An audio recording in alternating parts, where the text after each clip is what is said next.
Un ami m'a écrit cette semaine pour me faire part de son inquiétude, de ce qu'il constate comme une dérive, une hérésie qui arrive de la Suisse dans certaines églises en France, avec un mouvement dont je ne citerai pas le nom pour ne pas en faire la pub, mais qui surfe énormément sur tout ce qui est sensationnel, guérison, miracle.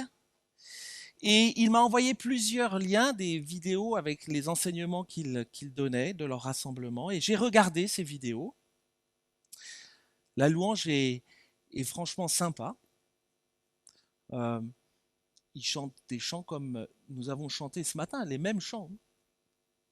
On y parle de Jésus. On dit même qu'il faut regarder à Jésus. Mais on parle surtout et avant tout d'expérience personnelle, de ressenti, de Dieu m'a dit que, d'osmose avec Jésus, d'expérience transcendantale. Et finalement, c'est triste à entendre, mais ce n'est plus la Bible qui nous enseigne, mais plutôt nos expériences ou nos ressentis dans lesquels on essaye, souvent à coup de forceps, de faire rentrer des textes de la Bible. J'étais troublé en écoutant ces enseignements-là. Et je me suis dit que finalement, cette réalité est malheureusement déjà présente dans l'église de Colosse. Elle est présente avec des personnes qui vous disent oui, l'œuvre de Christ est nécessaire. Oui, elle est nécessaire pour notre salut et notre vie, mais qui très subtilement vont vous faire comprendre qu'elle n'est finalement pas suffisante. Pour eux, il fallait y ajouter toutes sortes de choses qu'il faut rechercher à cultiver avec des rites, toute une série de fêtes religieuses, le respect strict du sabbat, une connaissance secrète de certaines choses ou d'événements à venir. Tout cela pour entrer dans un état d'extase, d'osmose et espérer atteindre le ciel. Christ est pleinement suffisant. Christ est notre force en tout et pour tout. C'est ce que Paul veut rappeler aux Colossiens en leur écrivant cette lettre. C'est ce que cette lettre nous rappelle encore à nous aujourd'hui. Dans les premiers versets que nous avons abordés ensemble, les versets 1 à 8, Paul nous rappelle que Christ est force de notre espérance. Elle fait de nous, cette espérance, une famille. Cette espérance, elle nous est réservée, nous dit Paul, dans les cieux, et elle agit encore aujourd'hui dans le monde. Ce matin, Paul nous rappelle que Christ est la force de notre évangile, de cette bonne nouvelle de Jésus-Christ. Christ, force de notre évangile. Et pour le comprendre et le vivre, Paul insiste sur l'importance de connaître Dieu pour vivre d'une manière digne du Seigneur. Je vais lire Colossiens 1 et on va lire ensemble les versets 9 à 14. C'est pourquoi nous aussi, depuis le jour où nous l'avons appris, nous ne cessons de prier Dieu pour vous et de demander que vous soyez remplis de la connaissance de sa volonté, en toute sagesse et intelligence spirituelle. Marchez d'une manière digne du Seigneur pour lui plaire à tout point de vue. Portez des fruits en toutes sortes d'œuvres bonnes et croissez dans la connaissance de Dieu. Devenez puissants à tous égards par sa force glorieuse, en sorte que vous soyez tout à fait persévérants et patients. Avec joie, rendez grâce au Père qui vous a rendu capable d'avoir part à l'héritage des saints dans la lumière. Il nous a délivrés du pouvoir des ténèbres et nous a transportés dans le royaume de son Fils bien-aimé, en qui nous avons la rédemption, le pardon des péchés.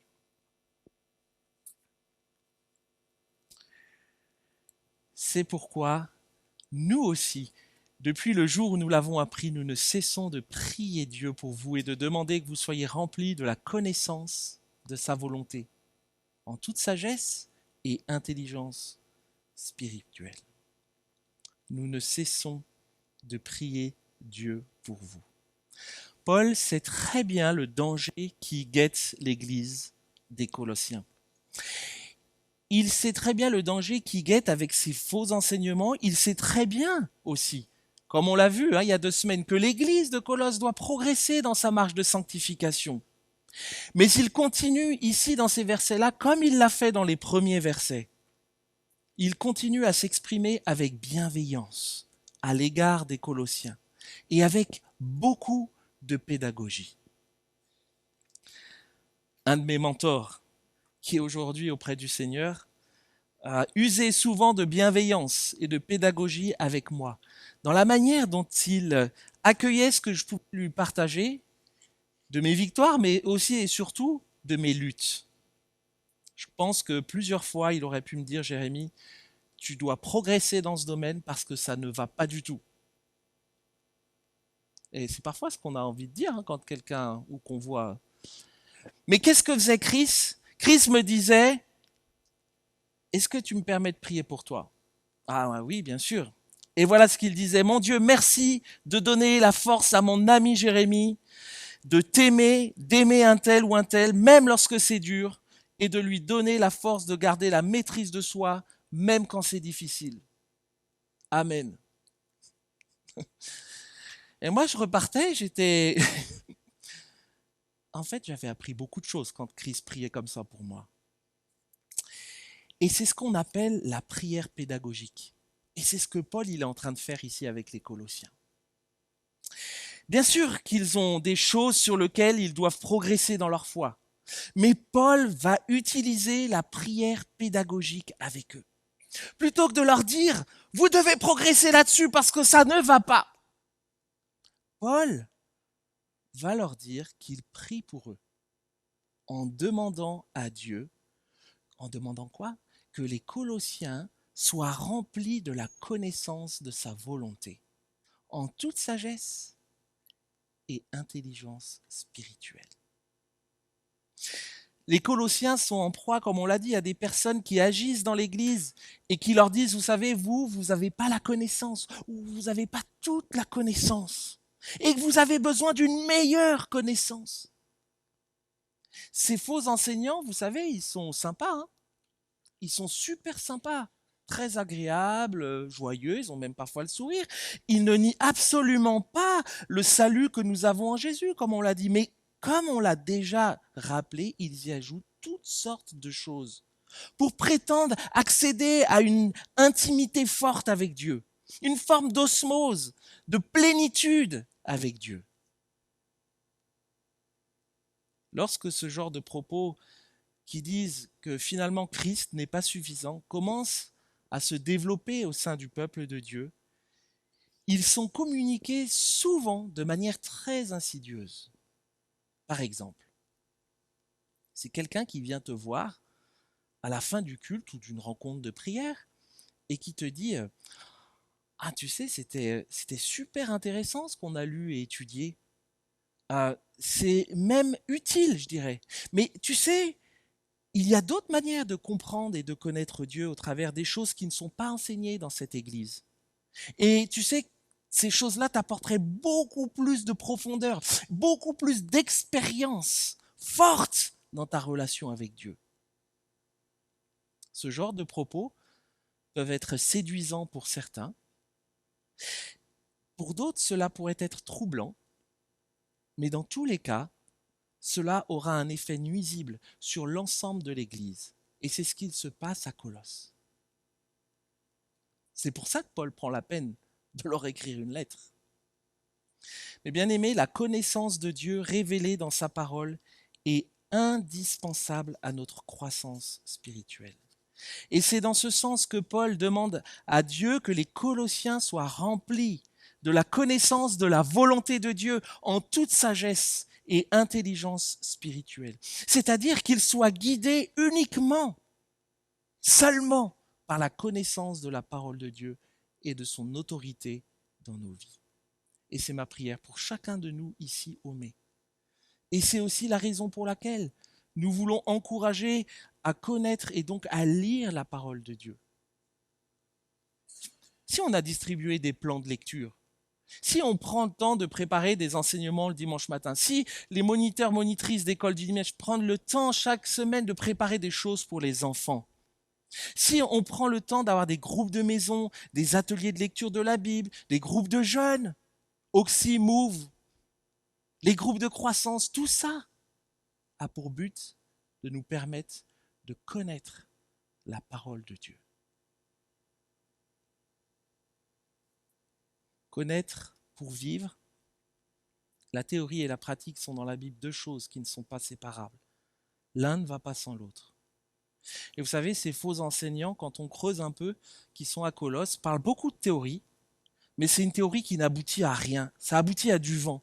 Ça aboutit à aucun changement, aucune transformation, aucune espérance, aucune application pour nos vies quotidiennes. Mais bien aimé, la connaissance seule ne constitue pas un changement. Elle n'a aucun intérêt si elle ne s'applique pas et n'influence pas nos vies quotidiennes.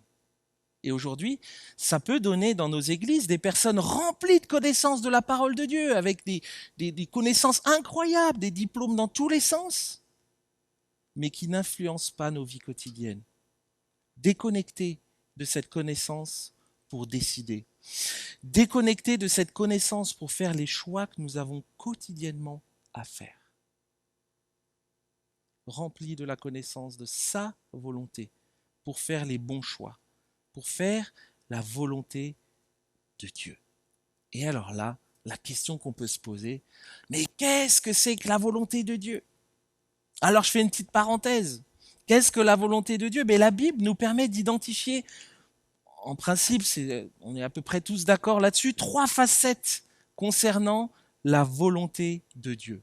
La première facette qu'on observe, c'est que la volonté de Dieu est souveraine. La volonté souveraine de Dieu. C'est-à-dire que c'est le règne de Dieu sur la création. En tant que souverain, il exerce sa domination sur elle. Puis il y a une autre facette de la volonté de Dieu qu'on appelle la volonté spécifique de Dieu. Donc la volonté spécifique de Dieu, c'est une volonté spécifique de Dieu pour chacun de nous dans différentes choses, mais ça n'est pas dans ce sens-là que la Bible nous parle généralement de la volonté de Dieu. Ça ne veut pas dire que Dieu ne parle pas parfois de manière très spécifique, mais attention de ne pas en faire une règle et de considérer comme une norme les textes dans la Bible où on peut voir que Dieu a parlé de manière très spécifique à Abraham, à Moïse, à Paul et à d'autres encore. Puis troisième facette de la volonté de Dieu qui est la volonté morale de Dieu. C'est-à-dire ce que Dieu désire pour nos vies. Et c'est, il me semble, être ce que la Bible nous enseigne à vivre au sujet de la volonté de Dieu. Dans les choix et dans les décisions que nous avons à prendre dans nos vies, finalement, ça nous rappelle que nous ne sommes pas des robots. Dieu nous a donné une intelligence, nous a donné sa parole et nous rend aussi responsables de nos choix. Finalement, dans les choix, dans les décisions que nous avons à prendre, la question à se poser avant de se dire mais qu'est-ce que je dois choisir là? Qu'est-ce que je devrais faire? La première question que nous devrions tous nous poser, c'est que devrais-je être? Que devrais-je être devant Dieu? Par exemple, pour le choix d'un métier, l'idée n'est pas de savoir si Dieu veut que... Alors j'ai pris le mot Gérard, j'espère qu'il n'y en a pas dans la salle. Je pense que non, j'ai essayé de... L'idée, c'est pas de savoir si Dieu veut que Gérard soit un électricien. Hein, des fois, moi, quand j'étais jeune, je me rappelle.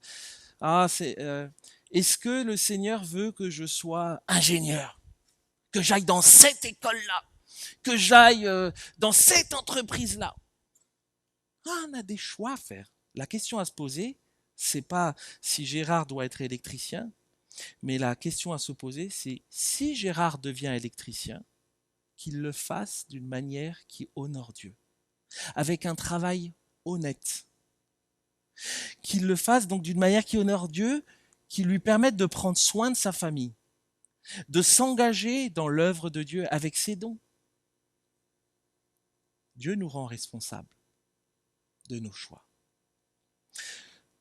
Cheminer dans la vie en recherchant sincèrement la volonté de Dieu, c'est une image que j'ai déjà entendue, c'est cheminer dans une ville où il y a tous les feux qui sont verts. Hein? On chemine dans cette ville, tous les feux sont verts.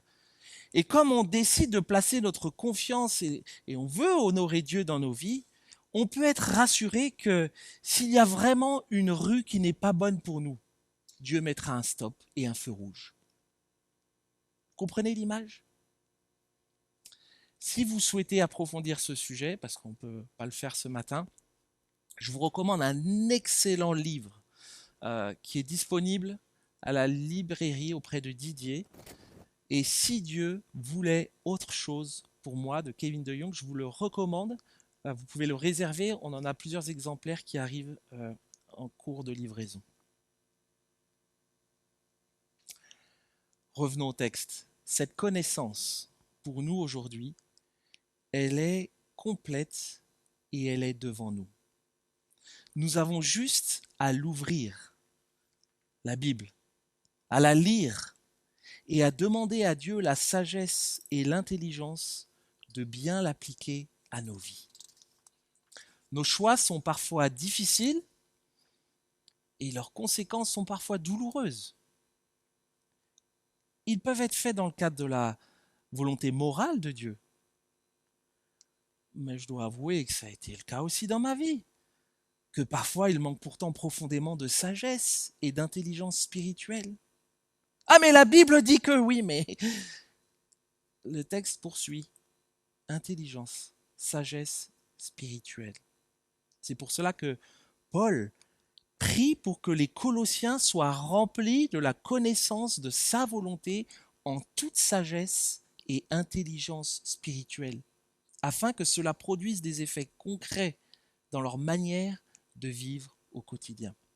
Connaître Dieu, vivre d'une manière digne du Seigneur, c'est ce qu'il va développer dans cette deuxième partie de ces versets-là. Marcher d'une manière digne du Seigneur, pour lui plaire à tout point de vue. Porter des fruits en toutes sortes d'œuvres bonnes et croissez dans la connaissance de Dieu. Devenez puissants à tous égards par sa force glorieuse, en sorte que vous soyez tout à fait persévérants et patients. Avec joie, rendez grâce au Père qui vous a rendu capable d'avoir part à l'héritage des saints dans la lumière. Il nous a délivrés du pouvoir des ténèbres et nous a transportés dans le royaume de son Fils bien-aimé, en qui nous avons la rédemption, le pardon des péchés. Connaître Dieu pour vivre d'une manière digne du Seigneur, Christ, force de l'Évangile, en lui plaisant à tout point de vue, en portant des fruits et en croissant dans la connaissance de Dieu, en devenant puissant à tous égards afin d'être persévérant et patient et en étant reconnaissant de l'œuvre de Dieu par son Fils. Lui plaire à tout point de vue, c'est ce que Paul développe dans la première partie. Et il veut rappeler là aux Colossiens qu'aucune loi, aucun rite, aucune réunion d'église, aucune activité ne peut définir le christianisme. La Bible nous présente une exigence bien supérieure à ça, c'est de plaire au Seigneur à tout point de vue. Il ne s'agit donc pas ici de piocher ce qui nous intéresse ou ce qui nous semble accessible dans sa parole pour nous, mais bien à tout point de vue, tout le conseil de Dieu. Lui plaire à tout point de vue. Deuxième axe qu'il aborde, c'est de porter des fruits, de croître dans la connaissance de Dieu. Et on voit une nouvelle fois que connaître et être finalement sont étroitement liés. Et porter du fruit, c'est être de plus en plus imprégné par la parole de Dieu et de la laisser maturer en nous. pour qu'elle puisse germer en nous par l'œuvre du Saint-Esprit. Porter du fruit, c'est laisser la parole de Dieu nous transformer de l'intérieur. C'est témoigner d'une relation continue et transformatrice avec Jésus-Christ. Son effet, il sera visible, je peux vous le dire. Ce qui va se passer à l'intérieur avec le Saint-Esprit dans nos vies et la parole de Dieu va être visible à l'extérieur. Et ça va se voir dans notre manière de vivre, dans notre manière de raisonner, dans notre manière de réagir, de décider, de parler. Jésus lui-même dira à ses disciples que ceux qui se sont vraiment repentis et qui ont cru seront reconnus à leurs fruits. Bien sûr, et Jésus le savait, cela ne signifie pas qu'un disciple de Jésus ne pêche plus. On est bien d'accord. Qu'il mène toujours une vie en conformité avec la parole de Dieu. Mais cela signifie qu'un disciple de Jésus qui croit dans la connaissance de Dieu sera de plus en plus enclin dans sa vie à suivre et à obéir aux commandements de Dieu. Et ça se verra dans sa vie. Ce sera visible. Plus on se laisse imprégner par Dieu et sa parole, et plus les fruits de l'esprit grandissent en nous. Et le résultat, si on prend la liste des fruits de l'esprit, le résultat dans nos vies, ça devrait être de plus en plus d'amour, de joie, de paix, de patience, d'amabilité, de bonté, de fidélité, de douceur et de maîtrise de soi. Porter des fruits en toutes sortes d'œuvres bonnes. Franchement, entre nous, porter des fruits comme cela, c'est quand tout va bien dans nos vies, quand les personnes autour de nous sont sympas, c'est pas trop compliqué en général, bien que on demeure pécheur, donc il y a toujours une part d'angle mort, mais quand même, c'est pas ce qu'il y a de plus compliqué. Vous êtes d'accord ou pas avec ça? Moi, je suis d'accord. En tout cas, c'est très simple de porter du fruit quand tout va bien. Mais comment porter du fruit lorsque je suis dans une situation de vie douloureuse? Avec un collègue au travail, avec mon mari, mon épouse, avec mes enfants. Et là, Paul écrit aux Colossiens qui sont dans une église, donc avec un frère ou une sœur dans l'église. Et force est de constater que lorsque le péché des autres nous atteint, on a cette tendance assez naturelle d'être plutôt destructeur dans notre façon d'en parler et même d'ajouter nous-mêmes un problème finalement à nos problèmes. Vous comprenez ce que je veux dire? Et vous savez ce que ça donne? Voilà ce que ça donne. À Dieu. Qu'est-ce que je vais dire à Dieu? Pardon Seigneur pour ma réaction, je me suis encore emporté. Ça t'a pas honoré. Mais Seigneur, je n'arrive pas à croire qu'il m'ait fait ça. Mais quand vas-tu châtier la personne qui m'a fait mal? Oui, c'est ça qu'on dit. Il ne faut pas se mentir entre nous. Ça, c'est à Dieu. Et puis après, aux autres. Dans l'église. Je sais que j'ai surréagi. Mais laisse-moi te raconter ce qu'il m'a fait pour que j'en arrive là. Et là, on est sans pitié. Et puis, à la personne qui nous a blessés. Je te demande pardon. Comment as-tu osé me parler comme ça? Vous voyez, le problème, et c'est ce que j'explique régulièrement à nos enfants, c'est pas plus tard que cette semaine. Ton frère te dit une parole pas sympa. Et il t'a dit une parole pas sympa. C'est pas agréable. Mais sache que tu es responsable de la réponse ou de la réaction pas sympa que tu y donneras.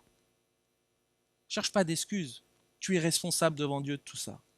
Même lorsque le péché de quelqu'un nous atteint, la Bible nous enseigne à veiller sur nos cœurs afin de ne pas être aspirés nous-mêmes dans les tourbillons destructeurs de notre propre péché.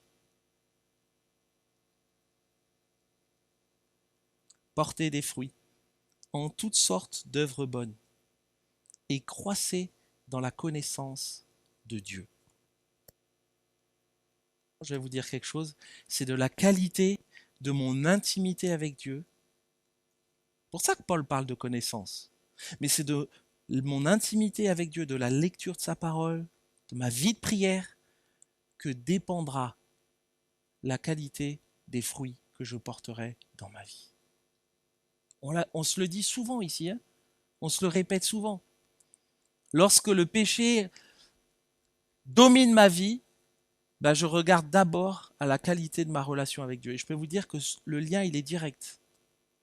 Lorsque je baisse la garde, il y en a un qui, ne vous inquiétez pas, il baisse jamais la garde, lui. Et mon cœur, qui ne veut pas laisser dominer Dieu dans ma vie, Satan qui se faufile dans toutes les failles de nos cœurs, justement, le résultat, il n'est pas beau à voir. Et je pense qu'on en a tous été témoins dans nos propres vies et dans la vie d'autres personnes, certainement. Troisièmement, Paul prie pour que les Colossiens deviennent puissants à tous égards, par sa force glorieuse, en sorte que vous soyez tout à fait persévérants et patients. Puissants, non pas par nos propres efforts, mais par quoi, il dit le texte? Qu'est-ce que dit Paul?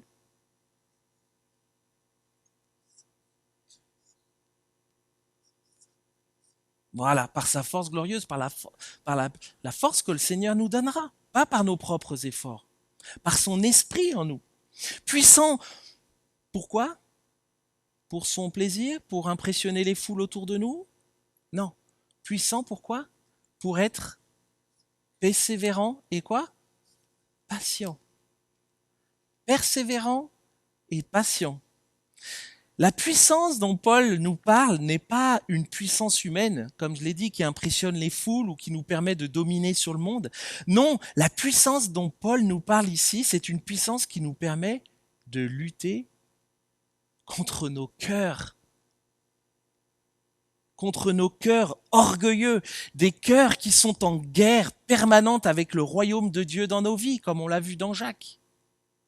Cette puissance est finalement une puissance qui nous aide à lutter contre nous-mêmes et qui va produire la persévérance et la patience pour demeurer fidèle à Dieu.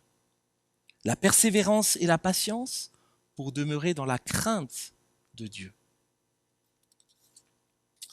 Comme on l'a vu, notre patience et notre persévérance sont mises à l'épreuve lorsque nous sommes confrontés aux faiblesses de frères et de sœurs dans l'Église, lorsque nous sommes confrontés aux faiblesses des membres de nos familles, des collègues qui ne vivent pas toujours conformément à ce que la parole de Dieu nous enseigne.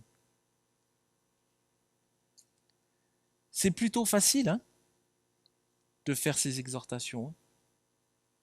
Bon, c'est très facile, pour moi là, c'est facile de le dire comme ça. Mais le vivre, c'est quand même beaucoup plus compliqué. Persévérance, patience. Et je peux vous dire que moi j'ai du mal avec la patience. Tous les jours. Il n'y a pas une journée où je ne lutte pas avec ça. La patience. Mais voici 3 choses que je me dis régulièrement quand je sens que ma patience est à bout. La première, c'est que je me dis, mais Jérémie, Dieu renouvelle sa patience pour toi tous les jours. Notre patience pour les autres, ma patience pour les autres, vous savez quoi? Elle augmente lorsque je prends conscience de la grande patience de Dieu pour moi. Deuxième chose que je me dis, je me rappelle que le changement dans nos vies, c'est pas un coup comme ça de baguette magie, c'est pas un événement, mais c'est un processus. Persévère dans le combat, Jérémie. C'est pétri dans la parole de Dieu de la persévérance dans le combat. Paul en parle dans ce texte-là. Franchement, c'est rare, je ne dis pas que ça n'existe pas, mais c'est rare qu'un croyant ait la victoire immédiatement et pour toujours sur les domaines du péché dans lequel il lutte. On est encore sur planète Terre. La troisième chose que je me dis, Jérémie, en devenant disciple de Jésus, rappelle-toi que tu as le Saint-Esprit qui vit en toi. Et ça me rassure. Parce que l'un des résultats qu'il me promet, si je lui laisse les commandes de ma vie, c'est aussi la patience, puisque c'est un des fruits de l'esprit. Alors lâche les commandes un peu. Arrête de penser que tu sais mieux que Dieu, hein, et laisse-lui le contrôle de ta vie. Fin du partage un peu personnel. Quatrièmement, étant... Ah ben j'ai sauté une... C'est pas grave, je vais lire mes notes. Avec joie, rendez grâce au Père qui vous a rendu capable d'avoir part à l'héritage des saints dans la lumière. Il nous a délivrés du pouvoir des ténèbres. Il nous a transportés dans le royaume de son Fils bien-aimé, en qui nous avons la rédemption, le pardon des péchés. Mais bien aimé, Paul nous rappelle que notre plus grand besoin sur cette terre, et contrairement à tout ce qu'on entend en ce moment, c'est vrai qu'il y a le brouhaha, hein, mais notre plus grand besoin sur cette terre, ça n'est pas la stabilité politique de notre pays. Le plus grand besoin sur cette terre, ça n'est pas la prospérité économique. Le plus grand besoin sur cette terre, ça n'est pas la bonne santé ou le divertissement. Dieu savait que notre problème était bien plus profond que cela. Une rébellion que nous avons tous vis-à-vis de lui.